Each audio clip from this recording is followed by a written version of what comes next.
Oi, gente. Começando então mais uma live do Nonada, né? Essa série de entrevistas em formato live sobre jornalismo cultural, que em comemoração, né, aos nossos 10 anos de existência, que completa-se agora em setembro. 10 de setembro, para ser mais exato, né? E hoje a gente vai conversar com o Domício Grilo, que vai entrar agora já. Vamos ver aqui. Guardando a entrada do míssil, enquanto chega mais gente também, é cedo ainda. E aí, beleza? Salve, salve, beleza, beleza, Rafael, tudo Tá bem? ouvindo bem, Luiz? Tudo tranquilo, tudo de boa. Beleza. Então, eu tava conversando aí com o pessoal, né? O pessoal tá chegando ainda, né? Mal começou a live. Eu me Falando. afobei, porque essas coisas de querer acertar, fazer funcionar, né, na dúvida, vamos Sim. tentar de uma vez já. Também fico meio nervoso sempre antes da hora, assim. E então, essa série de lives que você está fazendo, né, sobre jornalismo cultural, para discutir o que é feito também fora da grande imprensa, né, os caminhos desse jornalismo que cobre cultura. E hoje a gente vai conversar com o Domício, então, né, fundador da Corge, apresentador da TVE. Obrigado, Vitor. Essa é a primeira vez que eu te entrevisto, né? Tu já entrevistou a gente algumas vezes lá na TVE também. Estamos trocando os papéis aqui um pouco. Mas é uma conversa, né? A ideia é que a gente reflita sobre alguns assuntos. E eu queria começar te perguntando, para introduzir o assunto mesmo, né? Perguntar há quanto tempo tu está trabalhando com jornalismo que cobre cultura, né? E gostaria que tu apresentasse um pouco também teu trabalho na TVE e na Corja, para o pessoal que está acompanhando aí também. Na realidade eu já trabalho com nessa área cultural, assim, tipo, a gente vai ficando mais velho, a gente vai vendo o tempo, assim, como o tempo realmente vai um tempo, assim, passa, né? Mas na realidade, assim, tipo, eu tenho status, eu faço o jornalismo, mas eu gosto de me caracterizar mais como um comunicador, e principalmente com a questão da mídia livre.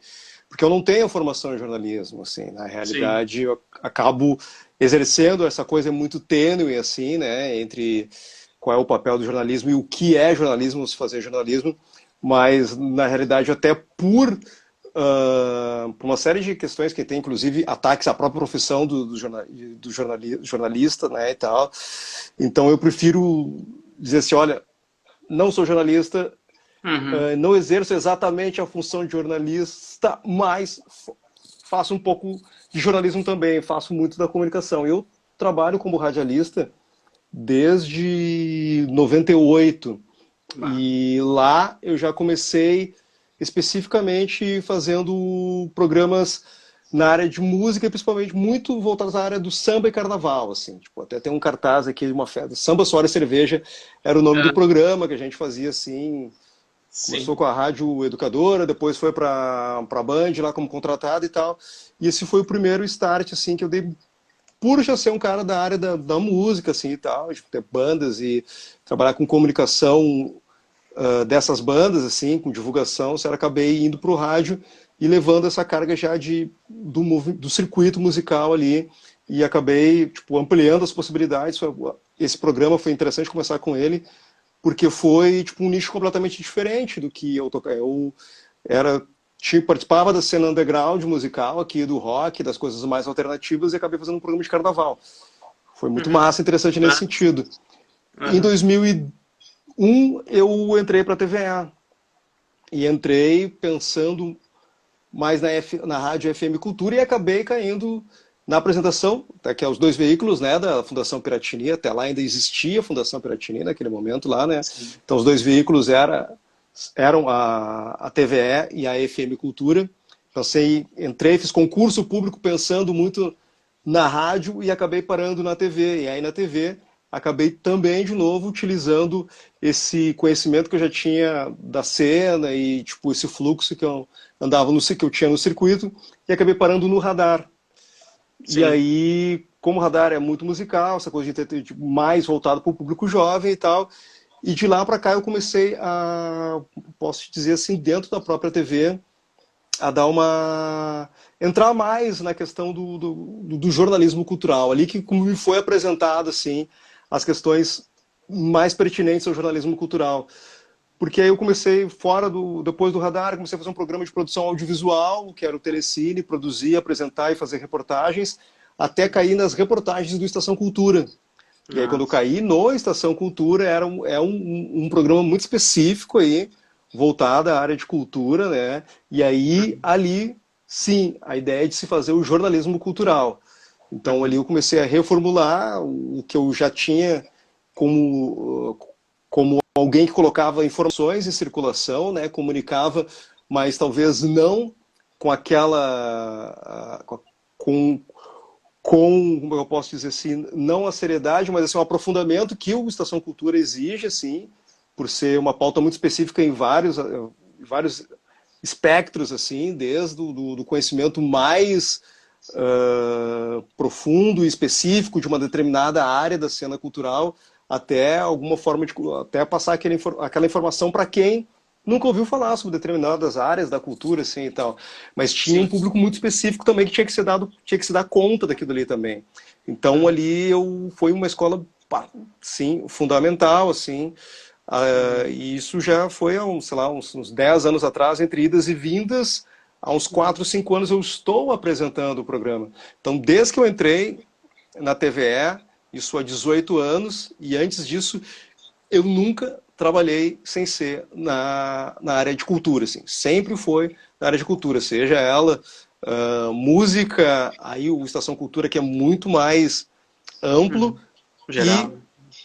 a, um programa de audiovisual, né, de realização audiovisual, que foi o TV Cine, que depois deu origem também ao Curta TV. Então, sempre foi nessa área de cultura. E aí, pulando para agora essa nova função que é o Corja, né? Que eu já mantenho Sim. ele desde 2007. Era uma ideia de estar realizando as coisas, fomentando a cena. Então ele iniciou com a ideia de também estar agregando uma noite de shows na época do Dr. Jack. Então a gente fez Dr. Jack, fez Beco, fez alguns, não me lembro que mais de bares da cidade aqui, mas a gente andava fazendo shows para alguns bares, botando a cena underground para tocar. E de Uhum. lá para cá, ele também tem essa ideia ele é corja, mas ele também tem um trocadilho dentro dele, que é o Sim. corja, Agora já. que eu também comecei a aprofundar cada vez mais nas questões étnico-raciais, né? Uhum. E para mim pareceu muito necessário, muito forte, assim, a ideia de trabalhar todas essas questões, principalmente as questões raciais, que são muito pertinentes a mim, a partir da cultura.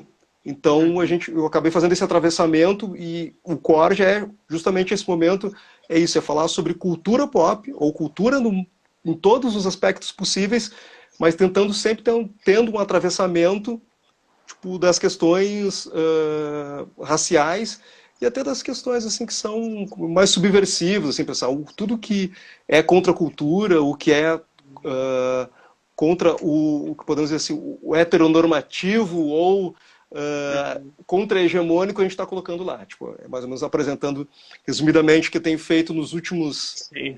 20 anos, 25 Muitas. anos para cá. Ah, só lembrando, pessoal, que vocês podem mandar perguntas também, né? Pro Domis, fique à vontade para comentar aqui no Instagram. Pois é, interessante também. Tu vi agora te perguntar o que mudou assim nesse longo tempo, longo tempo, esses 20 anos que está cobrindo assim a cultura, mas também acho que quero dizer nesse termo mais underground, talvez mais alternativo, que mudou a teu ver assim na produção artística, talvez. Eu acho que tem bastante coisas diferentes e nem todas elas são ruins ou todas elas são boas. Assim. Eu acredito muito que o tempo que a gente tem para agir é o agora, né? Então eu sou uma pessoa que não tenho não me prendo assim, tipo, nos anos 90 tinha uma cena muito mais Uhum, efervescente, muito mais bacana, essa cena se transformou. A gente tem essa questão que é muito relativa à questão dos espaços físicos, né? Que a gente tem uma normatização da cidade muito grande, uma regulação da cidade muito grande, que uhum, foi fechando esses espaços, né? Espaços de cultura, ou de espaços, pontos de encontro, né? Da cidade. Então, por exemplo, a própria Oswaldo Aranha, que era o grande referencial dos anos 90, quando eu comecei a produzir e utilizar os espaços para apresentação, era aquele eixo ali do Bonfim, ali, Garagem Hermética e Oswaldo Aranha, eram os grandes espaços. E esses espaços foram fechando, foram sofrendo a pressão da vizinhança e de uma normatização de um Estado que quer apaziguar as coisas e deixar tudo o mais tranquilo e mais perto de uma normalidade, assim, ou seja, de um controle, né, cada vez mais. Então aqueles espaços todos foram sumindo. Só que eu acho que os espaços foram se transformando, né? A Cidade Baixa nasceu muito nesse espremeu aqui, saltou lá. Tipo, a Cidade Baixa, por estar muito próximo também, teve essa transferência do espaço físico do Bonfim, da agitação do Bonfim para a Cidade Baixa. E foi toda uma galera nova, com novas perspectivas, com outro gás, assim. Tipo, não foi aquela galera do rock mais underground, assim, porque essa galera do rock às vezes acaba ficando parada, assim, e acaba se cristalizando, até por conta dos espaços. Aí diz, o bom era tocar no João, tocar agora no bar da Cidade Baixa não é a mesma vibe, não é roots, não é não sei o que e tal. Então esse povo foi ficando um pouco para trás e foi se criando uma outra galera também, ocupando os espaços da Cidade Baixa, até que a gente também tem esse movimento com a Cidade Baixa, né? E nesses movimentos assim, de espaço, achou um dos momentos mais interessantes, assim, eu não gosto de falar que antes era mais interessante do que agora, mas um dos momentos muito interessantes, tipo, o Douglas é um cara que pintou agora, mandando um salve aí, é um cara que vai ter essa referência também, vai sacar do que eu estou falando, que eu acho que foi um momento que se ocupou mais os espaços públicos de Porto Alegre. Então esse foi um dos movimentos mais legais que eu vi, assim, de troca, assim, de se sair, a saída de dentro dos bares, a saída de dentro desses espaços cultuados, assim, que se criou até uma mística em espaços como o Ocidente, espaços como Opinião, em alguns lugares, e se teve uma ideia de, tipo, a cidade é nossa, vamos ocupar as ruas da cidade. Então isso foi, sim, uma das coisas mais bacanas que eu vi nesses últimos tempos, assim, Em que acontecer, assim, momento tu em acha que termos de... aconteceu isso exatamente, sim? Que deu estopim Olha, pra... no início dos 2000, ali, tipo, os 2000 e pouco, e aí quando o pessoal começou também a ganhar muito dos espaços da rua, com a própria questão dos protestos também, as pessoas foram mais à rua, as pessoas permaneciam na rua depois dessas agitações, mas se a gente for pensar também, o Bonfim já era uma ocupação do espaço rua, né? Porque tinha Sim. os bares, chamavam as pessoas passavam muito tempo fora dos bares, inclusive o mini mercado o mercado público do Bonfim, né, era essa característica dos pequenos bares voltados para a rua, né? Então tudo acontecia no entorno dos bares, tanto que foi uma das primeiras iniciativas deles, foram fechar esse espaço, assim. Então a gente teve outros espaços como Tuts, aí o pessoal começou a utilizar ali o largo ali dos açorianos, ali em volta do lago, mas a gente sempre teve essas... Mas parece que teve um momento que foi mais forte essa ocupação, e depois a gente teve justamente uma repressão muito grande, né? E a rua, que sempre foi um espaço marginal, voltou a ser muito mais marginal, né? Porque até um certo momento ela também foi glamourizada, assim como tudo tem em Porto Alegre, acontece muito, assim, de alguns momentos as coisas serem, como é que eu posso te dizer assim, absorvidas e até cooptadas, né, pelo grande público, e quem originalmente começa os movimentos ou começa a ocupar aqueles espaços acaba sendo corrido, né? Cada vez mais à periferia, cada vez mais fora do centro, ou pelo menos fora do destaque dessas coisas.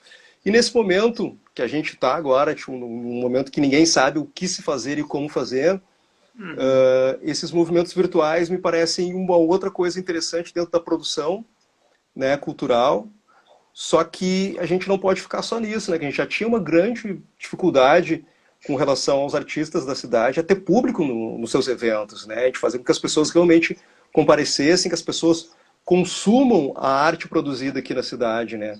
Então, esse virtual, ele é interessante no primeiro momento, que para pensar como saída emergencial, mas a gente precisa ver o que a gente vai transformar isso agora, mas daqui para frente, né? Mas também tenho visto coisas muito interessantes surgirem a partir do virtual. Só que realmente a gente tem a grande dificuldade, né, que os espaços de cultura agora, as revistas, os jornais, ou quem trabalha com informação tem, é de filtrar um pouco das coisas desse mar aí, né, não sendo super centralizador, deixando as pessoas livres, mas também, tipo, dando uma ajuda, porque a oferta agora é gigantesca também, né. Isso já me leva a outra pergunta que eu ia te fazer, né? como apresentador do Estação Cultura, né? Como é que é essa seleção de pautas do programa, né? Como é que tu diria que é a linha editorial, assim? Como é que tu escolhe o que vai Olha, pro ar? a gente tem alguns critérios assim que são alguns até bem subjetivos assim que a gente pode dizer, né? Mas muito do que acaba indo para o ar passa para aquele momento de produção, né? Quem é que está na produção naquele momento? E por mais que a gente tenha uma linha editorial, que isso é importante sempre para a gente pensar os programas, os veículos, alguma coisa nesse sentido, a gente tem que estar fechado no que cabe dentro do espectro que a gente quer abranger. Né? Então, a gente acaba pensando muito prioritariamente na produção autoral local e principalmente na produção independente local. A partir daí a gente já tem, tipo, é uma rede, é um filtro que passa muita coisa ainda, né? Então Uhum. a gente tem várias outras maneiras de fazer essa seleção, né? E aí começa a partir de trabalhos de referência, que já estão há algum tempo, uh, já estão sendo feitos há algum tempo, né? Pessoas que já têm tipo, uma notoriedade dentro da área, mas ao mesmo tempo a gente tem que compensar com pessoas que estão começando. Então a gente tem algumas apostas, das quais a gente já acaba fazendo a partir. E aí vem a questão da subjetividade, né? Por mais que a gente tenha critérios que eu posso dizer assim, objetivos, falar de arte e falar de cultura é uma coisa que realmente bate muito no subjetivo, que bate muito a partir do que tu traz, né? O que tu tem Sim. como para avaliar ou para troca, ou como aquilo bate em ti. Então, para mim, tem muito. Quando eu olho um trabalho, olho muito, penso muito, tipo, se essa pessoa tem a possibilidade de estar divulgando esse trabalho em outros espaços, o quanto esse artista precisa de nós. E a gente sabe que, nesse momento, isso acaba sendo 99% dos artistas que produzem aqui no estado e na cidade, né? Porque a gente quase não tem a pauta cultural nos veículos da grande mídia, né? Tipo, não tem mais programas específicos, não tem mais nem blocos específicos dentro dos programas que são de variedade, né? É A verdade. pauta entra assim, solta quando entra, né?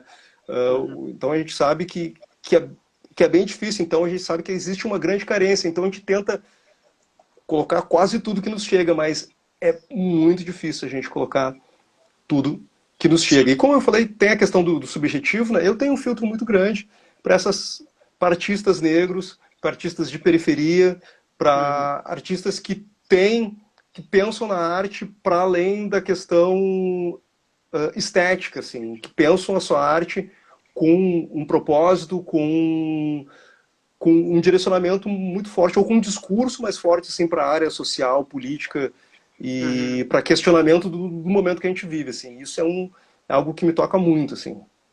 Sim. Aproveitar aqui que a Thaís mandou uma pergunta também. Como é que tu vê o trabalho da EBC e da comunicação pública no Brasil atualmente? Já que está a precarização, né, a tentativa de privatização. Pois é, a comunicação pública no Brasil e até onde a gente consegue acompanhar, que eu consigo acompanhar daqui e usando a própria TVE como também um exemplo, ela é tipo uma luta ferrenha, assim, porque o próprio entendimento do gestor ele não entende esses veículos como veículos públicos, ele entende como veículos do Uhum. Estado, né, de comunicação do Estado. Então a gente tem, tipo, essa comunicação estatal muito forte, assim. Então é uma dificuldade bem grande para a gente, quando a gente está dentro desses veículos, conseguir fazer com que nos entendam os gestores que a gente tem um compromisso público que é muito mais amplo que o próprio compromisso com o nosso contratante ou com o nosso vínculo empregatício, que é com o Estado, né? Então, a gente tentar fazer uma comunicação pública, ela é diferente de fazer uma comunicação estatal, né? A gente tem objetivos muito mais amplos e uma responsabilidade social muito maior, né? E cada vez mais isso é difícil. E é em diferentes momentos políticos do Brasil, né? E esse, especialmente, é um dos momentos bem difíceis, assim. Com relação à própria TVE, acho que a gente tem um momento que a gente está um pouco, podemos assim, não digo mais tranquilo, mas um pouco menos visado, talvez, porque a gente já passou por um processo de sucateamento tão forte que parece que a nossa potência, a nossa abrangência, ela é menor e parece que nos deixam de lado, assim, tá? Deixa o pessoal trabalhar lá, principalmente a área de cultura. E é bem louco, assim, pensar que a gente tem muito menos intervenção dos gestores na área de cultura do que no jornalismo, na área do jornal, assim, que a gente também tem se tem um senso comum que a cultura ela não forma opinião, que a cultura ela não traz informação além do entretenimento. Muitas vezes os gestores olham para a área de cultura e vê, deixa o pessoal tocando a musiquinha deles, com os quadrinhos deles, com a literatura deles lá, e vamos focar aqui no jornalismo. Aquela ideia de que o jornalismo falou é a verdade, é o discurso, é ali que a gente tem que colocar as narrativas do Estado, assim, e tal. E enquanto isso a gente vai, tipo, tentando subverter isso usando a cultura, né, que tem uma carga narrativa muito forte e trazendo todas as questões atuais, assim, em vários dos seus segmentos. E a EBC tem sofrido tanto quanto nós, e eu acho, inclusive, mais, né, porque ela está atrelada ao governo federal, porque a gente sabe que qual é o discurso do governo federal e qual é o entendimento do governo federal com relação ao jornalismo e à comunicação, né? Tipo, e ao mesmo tempo que existe uma intervenção para se dar uma narrativa do próprio governo, também se deixa um pouco de lado, como se deixa aqui, porque as narrativas que o governo que administra gosta de utilizar, elas são utilizadas pelas redes sociais, pelo WhatsApp, são utilizadas tipo, de todos esses mecanismos de disparo por robôs que a gente conhece muito bem, né? Então, estão mais focado naquilo ali do que realmente dar condições para que o jornalismo, para que a comunicação pública aconteça e, ao mesmo tempo, não é tão intervencionista por conta de talvez nem acreditar no potencial que a comunicação pública ou até que a comunicação estatal poderia ter de realmente se apropriar daquilo dali e fazer isso. Vamos fazer isso aqui algo super nosso, assim, vamos só colocar as nossas narrativas. Eles meio que deixam de lado, assim. Isso também é muito uma visão minha, assim, com relação a isso tudo. Sim, sim. Como é que as mudanças com a pandemia, como é que tu tá fazendo para trabalhar agora? Meio que tá em drops, né, o programa. Pois é, essa é uma alternativa que nós tivemos, né? A questão da pandemia, ela foi, num primeiro momento, a gente começou a perder as pautas do Estação Cultura, um programa destinado à divulgação da produção cultural, porque a produção cultural foi a primeira a ser afetada de uma maneira muito forte, né? E vai ser então, a última volta mesmo, né? E a gente começou a não ter mais pautas de cultura ou ter uma dificuldade muito grande de estar colocando essas pautas no programa. E aí a gente começou com a questão do distanciamento, né? Que a gente está tentando cumprir de uma forma muito séria, assim, tipo, e muito focada na saúde dos nossos funcionários, dos nossos colegas, né? Já a direção está tendo, inclusive, um certo cuidado com isso. A gente tem conversado bastante para que a gente possa ter o menor número possível de pessoas dentro da TV e não tirar a TV e os dois veículos do ar, tanto a TV quanto a Rádio FM Cultura. Nesse sentido, o Estação Cultura saiu da grade e a gente ocupou a grade com programas de prestação de serviço e de informação com informação jornalística, né, para tentar nesse momento a prestação de serviço é muito importante, né, nesse momento de pandemia, então ficamos com a estação fora da grade, com apenas produzindo esses programas, 2 jornais diários, né, saiu Estação e saiu o Radar, e o Consumidor em Pauta, e a gente ficou com esses 2 programas sendo produzidos com o revezamento e com o distanciamento, com as pessoas trabalhando, o que deu para fazer com a questão também que a gente tem de recurso humano, né, colocar esses 2 programas no ar, e o Estação Cultura saiu. Nesse momento também é bem importante, por mais que a prestação de serviço seja importante e a gente tenha que estar dando essas informações com relação à pandemia, todas essas de utilidade pública, né, até nesse primeiro momento, de como agir, como agir nos espaços públicos se tiver que sair à rua, como agir em casa, todas essas questões, né, da prestação de serviço mesmo. A gente sabe que o setor da cultura foi o mais atingido, e se já não existiam espaços para se falar sobre cultura, nesse momento esses espaços então agora são praticamente nulos, né? E as pessoas voltaram, os agentes da cultura voltaram, se reinventaram ou tiveram que buscar soluções, né? Então a gente tem que acompanhar também isso, assim. As pessoas estão buscando soluções, talvez não sejam as mais ideais, mas nesse momento são as soluções que se consegue ter, né? Então a gente precisa estar mostrando isso. Então o Drops foi justamente nessa ideia. Se voltou a produzir, se saiu daquele estado de choque inicial e se voltou a pensar em estratégias, então também a gente precisa pensar numa estratégia de mostrar esse trabalho que está sendo feito. Então a gente começou na ideia do Drops, tentar usar o Drops um pouco mais em rede, e o Drops está rodando durante a programação toda, assim. Então a gente consegue com menos conteúdo, mas ele está rodando mais vezes assim dentro da programação. A gente está conseguindo entrar com pelo menos alguma coisa, com todas as nossas dificuldades, né, de edição e de colocar coisas com uma certa agilidade, mas a gente não está deixando de colocar o que o pessoal está produzindo aí nesse momento no ar.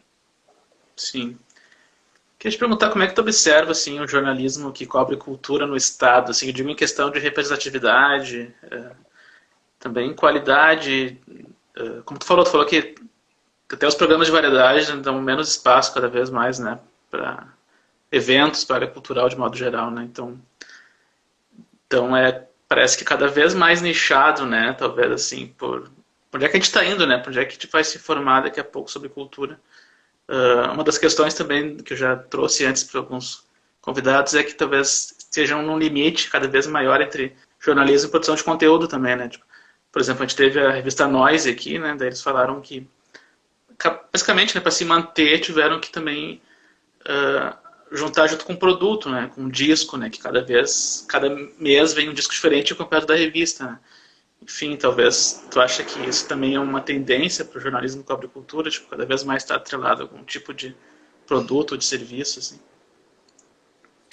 Pois é, o jornalismo cultural ao mesmo tempo, tem um paradoxo aqui, né? Que a gente pensa assim, a gente tem cada vez menos espaço para divulgação de cultura, a gente tem uma produção grande, incessante, né, na área cultural aqui no estado. Vamos só nos restringir ao estado, a cidade de Porto Alegre tem muita coisa acontecendo em situação normal, né? Muita coisa acontecendo, muita gente produzindo, inclusive nesse momento de pandemia tem muita gente que agora está voltada à produção, que está escrevendo, está gravando, está compondo, então tem muita coisa acontecendo que ainda se consegue jogar para fora em um momento, ou daqui a pouco vai vir assim, quando a coisa voltar mais dentro de uma normalidade, vai explodir assim, de tanta coisa que vai sair de dentro dessas cabeças que estiveram aí paradas nesse momento, ou não estiveram paradas nesse momento.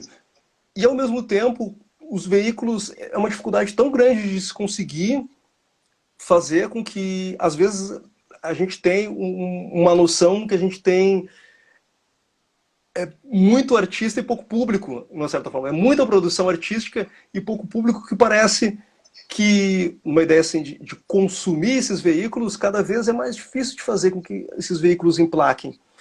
Mas Sim. Eu acredito justamente na questão do nicho. Assim, eu acho que o nicho é bem importante. E eu vejo novas iniciativas, assim, e eu me lembro quando o Nonada era novidade, então não é mais nada, né? Parabéns a vocês pelos 10 anos, né? Porque isso é uma resistência, tipo assim, olha, difícil. É difícil, sim, olha, tá há 10 anos nessa correria aí, nesse corre, eu imagino que não seja nada fácil, e sei o quanto, já vi outros projetos se iniciarem e deixarem de existir nesse período aí. E temos esse paradoxo. Agora, para onde vamos, né? A gente tem aí o Matinal, a gente tem o Lerina, que tem um trabalho excelente, assim, tem o pessoal da revista Parênteses. Então, tem coisas, tem literaturas, na literatura tem bastante coisa sendo produzida e com uma qualidade, assim, muito, muito, muito boa, assim, que poderia estar dos grandes veículos, que os grandes veículos abandonaram, e esses profissionais se reinventaram e começaram a, a fazer os seus trabalhos mais, não digo mais especializados, mas trazendo um pouco mais da sua carga do que eles já, do seu know-how, assim, e estão colocando na roda. Só que eu realmente eu não sei o que dizer, para que lado a gente pode Sim. ir e como isso se sustenta, porque a gente continua tendo esse conteúdo com extrema qualidade, só que para ter esse conteúdo, para tu realizar uma pesquisa, uma investigação, a investigação no sentido que eu digo é de buscar mais informações sobre determinada pauta. Tipo, tu não vai só, não é só Ctrl C, Ctrl V, dar um compartilhar e escrever. Olha só o que está acontecendo em tal lugar. Cada vez que aparece algum tipo de expressão artística da qual tu quer levar adiante para as outras pessoas, tu vai dar uma pesquisada, tu vai ouvir. Inclusive, um trabalho assim, simples, que é pegar um trabalho novo de um... Vamos pegar na área da música, um artista, dá uma pesquisada, ver o que, que ele já tem de trabalho pregresso, escutar todo esse material, escrever uma resenha e colocar isso em qualquer lugar que seja, isso gera um trabalho, isso gera um tempo, Claro, sim, gera tudo. pensamento, né? Tu tem que colocar energia, tempo, tem que disponibilizar uma série de coisas para que esse trabalho aconteça.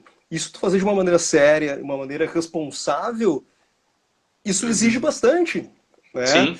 E como é que tu faz para esse tempo gasto em cima disso, né? Como é que tu vai monetizar isso? Esse é uma grande pergunta. Essa é a questão. Atrelar produtos, eu acho que é interessante, porque a revista, o produto revista fechada ali, essa informação escrita em páginas, parou de ser mais tão atrativo, né? E essa enxurrada de informações aí sem critério, informações que às vezes as pessoas começam a se satisfazer com essas informações, ou informações simplesmente que replicadas, né? Tipo, de coisas que saem em outro lugar, ou daqui a pouco tu tem todo um trabalho para fazer um texto bacana no Nonada, e esse texto é bacana, ele vai ser replicado por todos os lugares, em vários lugares, né? Mas o quanto isso traz para ti, te dá a possibilidade para tu poder escrever um novo texto depois desse texto que o pessoal, todo Exato, mundo né? curtiu e saiu replicando, né? Então, e já que essa informação tá aí, o que que tu faz? Tu tem que agregar, tu tem que vender junto alguma outra coisa. Isso realmente uma questão bem difícil, assim. O que que como eu acabo trabalhando? Eu trabalho a partir do emprego que eu tenho, que é o que me dá possibilidades. A TVE é o que me dá a possibilidade de continuar produzindo fora da TVE. E aí é super paradoxo pensar assim, se eu sair da TVA eu posso produzir muito mais. Não, provavelmente eu vou ter que produzir muito menos. Porque eu vou ter Sim. que pensar em como eu vou me sustentar antes de pensar em o que eu vou produzir. Sabe? E isso é bem complexo, assim. A gente sempre foi, eu me considero uma pessoa realizada assim, profissionalmente, assim. Talvez eu não tenha conseguido na proporção que eu gostaria, as coisas que eu pensei para mim, mas eu consigo fazer as coisas que eu pensei, porque eu trabalho em algo que eu gosto muito e que me realiza muito, assim, e da qual eu trabalho com muito foco e com bastante dedicação, porque é algo que me realiza muito também. Porque é algo do qual eu sempre tive envolvido e é algo que me toca muito, e trabalhar com isso para mim é fundamental. Mas tipo, até onde eu posso ir se eu não conseguir me sustentar com as outras coisas, né? Então a gente sempre, eu acho que quem está na área de cultura tem muito isso, assim, em várias outras áreas, né? Tem muito disso das pessoas estarem realizadas por estarem na área, mas as pessoas têm essa dificuldade, assim, de como se sustentar, né? Então eu acho que, tipo, eu me considero muito uma pessoa de sucesso nessa questão subjetiva do que é o sucesso, nesse sentido, assim, estou conseguindo me manter há mais de 20 anos na Sim. área. Mas, né, como vai ser daqui os próximos 20 anos também não tenho a menor ideia. Não, me identifico bastante também com o que tu falou, assim, né, de estar realizado, de estar conseguindo fazer o que tu ama, né? O que tu se identifica, o que tu gosta de estar contribuindo de certa forma, né, para tua área e tal. Mas também tem toda a preocupação do trabalho, né, de ter que ter o dinheiro, né, para se manter vivo, então.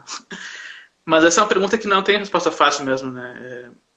Se Para é que onde tem vai, resposta. né?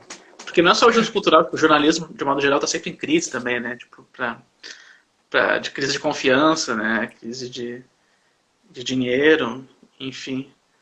Mas eu queria falar um pouco mais sobre a Corja também. Como é que tu se organiza com ela? Assim, tem algum segue quando tu quer fazer? Como é que tu mantém uma organização frequente? Como é que faz? Eu tento o máximo possível, sim, tipo, dar fluxo nas ideias, mas a gente sabe que não é fácil, a gente tem a própria demanda, né, da TVE para dar conta, e o Corja é algo que, para mim, é difícil de deixar de fazer, porque cada vez que eu penso em parar de fazer, eu penso, "Não, eu tenho que continuar fazendo." Ele nasceu, como eu falei, numa ideia de algo da qual eu estava muito. Que eu, por já ser da área do cenário de cultura independente e cultura underground aqui da música, não estava tocando e pensei, pô, eu tenho que continuar, não posso, não quero sair da área, então vou produzir algo. E comecei a produzir esse conteúdo e muito registrar, também tem muitos registros de shows, e também esse registro de show também veio também de um outro momento. O primeiro momento era esse, de estar produzindo coisas porque eu achava que as coisas não estavam acontecendo com tamanha frequência. Comecei uma ideia de fazer, depois parei um pouco de fazer e comecei a registrar, porque ia em muitos shows e via um pouquíssimo público. Pensava, pô, mas tem todo. As pessoas dispensam muito tempo, energia para estar fazendo isso aqui, e a gente tem uma troca com um público muito pequeno. Então, vamos fazendo então que isso seja registrado e pelo menos possa ser visto de outra forma, em outro momento, outro tipo de apreciação desse conteúdo. Então, vamos embora lá botar esse conteúdo para ser visto para outras pessoas. Sim. Um segundo, agora nesse momento, para mim. Uh... Ah, tá. Depois. Dando uma desviada ali, mas eu fugi um pedacinho ali, mas depois tu retoma para mim. Aham. Nesse momento é bastante importante para mim, porque eu vejo, principalmente assim, gurizada e uma galera mais nova, ou pessoas que têm menos acesso à cultura, acabam passando por uns filtros que, tipo, de extrema direita. Eu tenho visto Uhum. uh, YouTube, tu diz? tanto YouTube, tanto YouTubers, tanto influenciadores ou influencers, com pessoal desse tipo, e outras formas de mídia que estão se formando agora, ou pelo menos de comunicação, de troca de informação, onde Uhum. tem passado, sim, tipo, normatizando muita coisa, normalizando, Uhum. tornando, tipo, dentro do estado, dentro do que seria normal, muitas situações de preconceito, o próprio fascismo, e eu acho que está pegando muita gente jovem, muita gente despercebida, assim, que está comprando Uhum. o discurso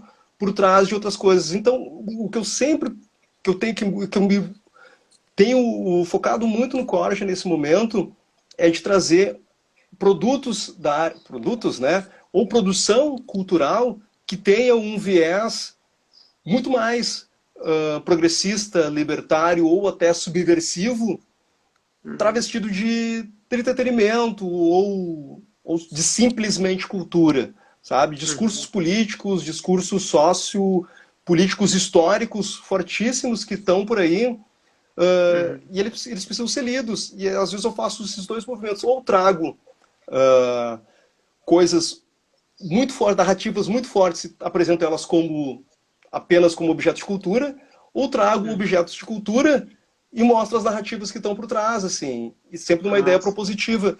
Então muita uhum. coisa aparece, assim, quando eu vejo um lançamento de algo que eu disse, preciso chamar atenção para determinadas coisas, principalmente na questão da representatividade, que é uma coisa que eu tenho trabalhado muito, assim, a grande editora como a Marvel, preocupada em colocar protagonistas negros e tal. Então vamos falar um pouco sobre um HQ como Pantera Negra. Vamos falar um pouco sobre uma série como Watchmen, sabe? Essas questões que estão aí, que tem narrativas muito fortes. Vamos falar um pouco sobre os filmes do Jordan Peele, sabe? Bah. Vamos falar um pouco sobre as coisas que estão aí e que podem ser de uma ideia de propositiva e narrativas legais. E trazer isso, divulgar isso o máximo possível para que a gente consiga ganhar algumas pessoas numa ideia de, como já foi há algum tempo, e parece que agora tipo, a gente tem uma transformação, né? Todo momento a gente tem essa transformação, que parece que agora ser fascista é moda, é top, assim, né, cara? Então tu xingar as pessoas, tu não ouvir o que as pessoas, não dialogar, é uma coisa legal, então tu tem que quebrar essa ideia do que é legal. Vamos mostrar tipo, outras possibilidades, outras questões nesse sentido, assim. E com Sim. relação à representatividade, que eu já comecei a falar aqui, a gente tem uma dificuldade muito, assim. A gente está muito longe, assim, do ideal, assim, mas muito longe, assim, mesmo, assim. Tipo, a gente não está nem enxergando o ideal, assim, à distância, assim. Está muito longe, assim. Por algum tempo, eu tive o mérito desagradável, se assim podemos dizer, de ser tipo, o único apresentador negro tipo, da TV do Rio Grande do Sul, assim, sabe? É um negócio bizarro, assim, cara. Tipo, e hoje em dia também eu não sei quantas pessoas estão apresentando programas na TV aberta, assim, que são negras no estado do Rio Grande do Sul. A gente tem pouquíssimas, sabe? E na área de cultura, então, já É. passei por N situações, assim, e isso, ao mesmo tempo, é provocativo, Uhum. isso é interessante. Por exemplo, eu já cansei de ir em matérias e as pessoas perguntarem, cadê o repórter? Sabe, Uhum. assim, tipo, porque tipo, não conseguem identificar a mim, tipo, preto de dread como o repórter da área de cultura, e as pessoas olharem assim, tipo, não saberem o que está acontecendo. E, ao mesmo tempo, isso é interessante, e eu gosto muito de estar trabalhando com a área de cultura e não estar fazendo algo mais segmentado, principalmente ali na TV, por conta de querer ocupar o espaço que eu bem entender, assim, que eu achar que tem Uhum. que ser ocupado, sabe? Se eu tiver Sim. que falar sobre economia, se fosse o caso, né? Tipo, vamos ocupar o espaço da economia lá. Vamos ser economista preto lá, falando, ah, não, fala, por que tu não faz pautas de periferia ou não faz pautas de comunidade? Outras pessoas podem fazer, sabe? Tem milhares de pessoas para fazer. Por que eu não posso estar aqui fazendo... Tipo, eu quero falar sobre cultura. Tipo, o preto Exato. também pode falar de culturas, negros também podem falar de cultura, negros também podem falar sobre economia, negros também podem falar sobre qualquer lugar, espaço que ele quiser ocupar, ele pode ser ocupado. Então, Uhum. mas eu acho que a gente está muito longe de algo próximo da representatividade aqui. Sim. Acho que tu já acabou respondendo a Thaís aqui, né? Hum. Deixa eu ver aqui se tem mais algum. Isso aí. Vocês podem mandar perguntas, viu, gente? Também fica à vontade. Estamos O aqui pessoal batendo papo. posso. Deixa eu ver aqui o que rodou aqui atrás aqui. Vou expor a Thaís aqui. Ah, foi a Thaís mesmo que falou. A pauta da representatividade aqui no Rio Grande do Sul, ela tem essa. Ela tem, inclusive, uma dificuldade de ser colocada, de ser levada adiante, Uhum. porque muitas vezes a gente tem a questão da visibilidade e da representatividade, né? Eu tô lá enquanto dentro de um canal, de uma TV aberta, apresentando um programa. Ótimo, a gente tem uma visibilidade, a gente consegue ver pessoas negras na TV, a gente consegue ver pelo menos uma pessoa negra na TV e com um estereótipo diferente do que se espera também de um negro da TV, né? Tipo, por estar Uhum. com ter o cabelo comprido, ter dread, aquela coisa toda, brinco, essas coisas desse tipo, coisas que a TV pública me possibilita, né? Provavelmente não estaria fazendo isso se eu estivesse Não tem em uma outra TV. Mas eu também tenho uma outra questão que é muito importante, que eu preciso que dentro da minha equipe de produção eu tenho pessoas que tenham um olhar sensível para as pautas, que tenham a ver com a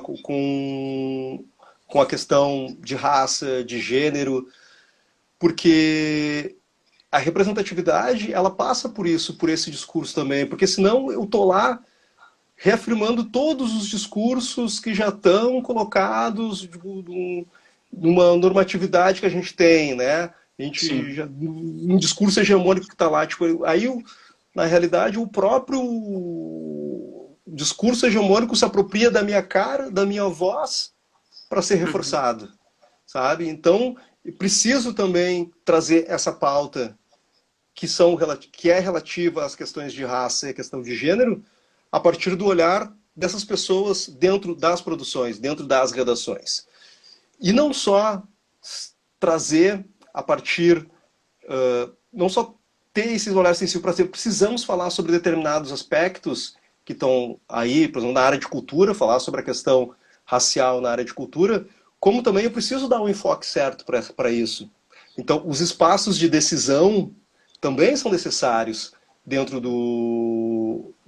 da TV, dentro do jornal ou dentro de qualquer redação. E Uhum. esses lugares de fala também têm que ser muito ouvidos para essas pessoas não estão no espaço de decisão. Porque senão a gente também peca, e muitas vezes acontece, de vamos pegar a pauta racial e ela acaba sendo. Não vamos colocar ela no veículo e acaba sendo muito pior do que encomenda, né? Tipo, o remendo é muito pior do que encomenda. Ah, não, Uhum. a gente não está trazendo, vamos trazer de que forma? Aí tu traz de uma forma que tu talvez muito, né, por falta de empatia, se tu não Uhum. tem pessoas juntas dentro construindo, né, essa narrativa, se tu não tem empatia, tu vai fazer muito pior. Então é mais fácil não falar sobre. Então não Sim. fala sobre questões raciais, não fala sobre questões de gênero, não fala sobre questões de sexualidade. Se tu vai partir tipo do teu ponto de vista Uhum. etnocêntrico, assim, tipo, a partir de Sim. ti, assim, tipo, sabe? Então, por mais que a gente saiba que, e principalmente, né, o jornalista acaba se colocando muitas vezes nesse lugar, assim, de posso falar por todos e posso compor algo, alguma narrativa que vá, né, que Sim. se julga imparcial, né, sendo que não existe lugar imparcial, né? A gente apontou a câmera para determinado lado, tu já está excluindo tudo o outro lado, né? Uhum. Tu editou determinada fala, tu já excluiu toda uma outra narrativa da pessoa, tu compõe. Então, é importante tipo, ter as redações muito mais diversas, né? Não vai Sim. a gente ter a TV aqui no Rio Grande do Sul apresentada só por negros que vai mudar o discurso e as narrativas, né? Então essa ideia da representatividade também ela peca muito nesse sentido. A gente tem que ter e aí passa, né? Por toda uma questão que a gente começa a ver o que está por trás, né? Desde a formação, né? Das pessoas, né? Uhum. E essa necessidade desde de for, da formação educacional até chegar na universidade, né? Quantas pessoas negras a gente tem na universidade, quantas pessoas a gente vai chegar nos pós, né? Quantas Professores. pessoas professores, né? Porque também tem isso, né? As pessoas também estão lá dentro da universidade, o próprio conteúdo que está sendo dirigido para aquela massa de estudantes não é pensado ou trabalhado pensando que tem pessoas diferentes ali, de diferentes lugares, de diferentes raças, diferentes credos, né? Tipo, é também colocado de uma forma uniforme e aí depois a pessoa acaba saindo reproduzindo outras coisas também, assim, então tem uma série de questões assim que vão aparecer lá na ponta do iceberg, né, que Sim, é também da questão da representatividade, né? claro. A Carvalho 1704 mandou também uma pergunta, comentário. Minha filha é formada em jornalismo e não consegue emprego na área de jeito nenhum. Será que é porque ela é negra? Existe uma possibilidade bem grande, Sim. sabe? A gente sabe, principalmente aqui no Rio Grande do Sul, e se a gente for pensar nos veículos, por exemplo, se tu for trabalhar a televisão, vamos chegar numa vaga para repórter de TV. É bem menos provável que eles te contratem sendo negro ou negra do que um profissional branco. O jornal, para escrever, para a questão de redação, assim, talvez, não vai ter que sair daqui talvez de dentro da redação. não vai ter que entrevistar ninguém, não vai ter que estar indo direto à fonte. Talvez possa ser que eu precise de uma pessoa negra que aí não tem tanto critério, mas sim, as pessoas partem de um pressuposto de que tem cara de repórter ou não tem cara de repórter? Tem cara de apresentador ou não tem cara de apresentador? Tipo, o contratante, quando chega lá, entra a pessoa negra lá e olha assim, mas não tem nem cara de jornalista. E isso é um senso comum que as pessoas vão se livrando aos poucos, estão tentando se desconstruir, as pessoas que, de repente, que estão lá gerenciando recursos humanos e tal, mas volta e meia ela vai pensar, eu preciso de um repórter para a área de economia. Essa pessoa vai ter que estar lidando com o empresário, com não sei o quê. Será que eu vou mandar, tipo, esse cara para falar com o empresário lá tal, ou o economista lá tal, que em determinado lugar, ou se é da editoria de política, vou mandar essa pessoa para dentro da Assembleia, daqui a pouco eu não vou conseguir nem chegar em determinados espaços, porque essa pessoa pode ser barrada. Tipo, inclusive, o contratante, às vezes, ele tem noção do quanto a gente sofre de preconceito, o preconceito estrutural. Ele pensa assim, pô, daqui a pouco vai ser mais difícil, pô, ele vai chegar para falar com o assessor vai dar uma curva nele, porque vai dar privilegiar outra pessoa, porque tipo, não vai atender tipo, esse negãozinho aqui. Sabe? Vamos pensar em alguém que possa ser mais apresentável até para furar essas barreiras do preconceito. Então, até quem consegue enxergar o preconceito, até quem consegue ver o quanto é mais difícil para nós, às vezes pensa, vai ser mais difícil para ele. Será que eu topo essa ideia de botar alguém que vai ter mais dificuldade para trabalhar, ou vou pegar alguém que tenha talvez mais facilidade, porque eu preciso de agilidade também. Eu acho bacana ter essa pessoa comigo aqui, mas eu sei que não vai ser fácil. Então, essa questão, então não tenha dúvida que realmente sim é mais difícil. E será mais difícil. E a gente, com o tempo, a gente vai tentar construir isso, a gente tem tentado construir isso para ou desconstruir as pessoas para que realmente as pessoas tenham ideia, assim, tipo, tem cara de apresentador, tem cara de repórter, tem cara de editor, tem cara de redator e pode estar sendo contratado, sabe? E nesse universo, inclusive da oferta e da procura, tem essa questão dessa formação, né, que a gente estava falando agora. Então, ao mesmo tempo, olha na tua turma de jornalismo quantas pessoas negras tem. E aí pensa no número de pessoas brancas que vão estar procurando vaga e o número de pessoas negras que vão estar procurando vaga.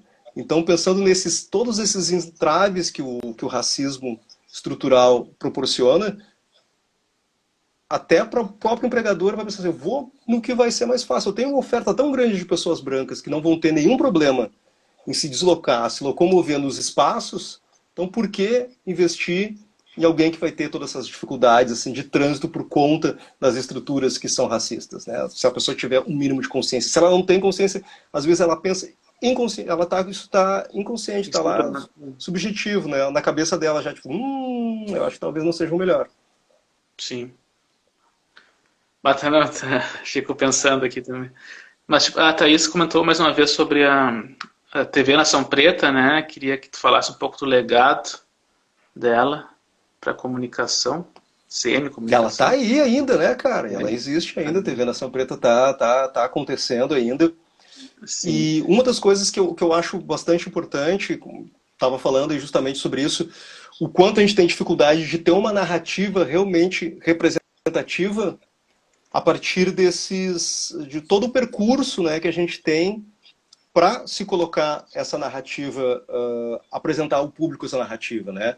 Então, tu precisa ter esse olhar sensível, ter que ser sensibilizado pela pauta, tu tem que saber construir essa pauta e tu tem que saber apresentar essa pauta no final das contas, assim, de como levar ela pensando no público para qual tu quer apresentar. Então, nesse caminho, nessa construção, é muito importante que a gente tenha esses agentes negros, né? Ou esses agentes diversos, né? Tipo, em vários setores, não só, falando mais assim, tipo, do que me concerne, do meu lugar de fala, sim, mas Sim. em várias questões, né? Então, a questão do nicho, não, nicho é uma palavra estranha, assim, porque na realidade, no fim, o jornalismo independente é jornalismo, o jornalismo cultural é jornalismo, o jornalismo negro é jornalismo, e, Uhum. sabe, a gente está produzindo conteúdo, a gente está produzindo cultura, a gente está produzindo informação. Os processos são os mesmos, ou deveriam ser os mesmos, né? Só que é Sim. justamente isso. Quem olha, quem pensa, quem escreve essa narrativa, usa da sua construção pessoal, da sua vivência, para poder construir isso. E a gente precisa desses espaços de decisão, desses espaços de poder, ou de poder no sentido. Não sei, como é que poder de poder fazer, não do poder Uhum. de exercer sobre o outro, assim, né, de opressão. Não, o de poder. Eu posso pegar isso aqui ou posso pegar isso aqui, onde as possibilidades que a gente tem, né? E nesse sentido, a gente ter uma imprensa negra é interessante. A gente ter um espaço como a TV Nação Preta, ela é importante nesse sentido, porque são pessoas negras olhando para várias pautas e pensando, essa pauta aqui sensibiliza o público onde eu quero chegar. Toca a mim e eu vou construir essa narrativa a partir de uma perspectiva com qual essas pessoas que vão ver o meu público final vai ter uma identificação também. Eu não preciso inventar muita coisa, eu não preciso ficar pensando, como é que será que eles se sentem aqui? Eu vou botar aqui como mais ou menos eu acho que essas pessoas em determinada situação se sentiram.